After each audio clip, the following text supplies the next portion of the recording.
જય માતાજી દાયરાને આપણા નવા મિની વ્લોગની અંદર તમારું ખૂબ ખૂબ સ્વાગત છે। પાર્ટ 1 અને પાર્ટ 2 ન જોયો હોય તો જોતા આવજો। ત્યારબાદ આપણે શિવાજી મહારાજનું સામ્રાજ્ય જોયું અને ત્યારબાદ આપણે જામનગરમાં બીજે 2-3 કામ હતા તે કામ કરવા માટે હું આવી ગયો અને મારી બેન માટેના જે ચણિયા ચોલી ભાડે રાખ્યા હતા તે લઈ લીધા।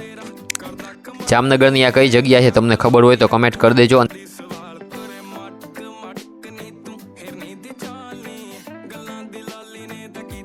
હું આવી ગયો હેરિટેજમાં ને તે જે કપડાં લેવાના હતા રેન્ટમાં તેના માટે મારું થોડુંક વેઇટિંગ કરવાનું હતું તો હું તમને ત્યારનો અંદરનો સીન દેખાડી દઉં। ફાઇનલી મિત્રો કપડાં મળી ગયા છે। ત્યારબાદ અમે ઘરે જવા માટે નીકળી રહ્યા છીએ। આ છે જામનગરનો ડિગજામ સર્કલ પાસે આવેલ બ્રિજ।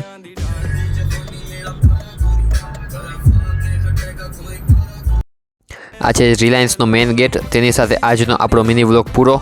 જય માતાજી દાયરાને। બીજા મિની વ્લોગ આવી રહ્યા છે તો આપણા ચેનલને સબસ્ક્રાઈબ કરી દેજો।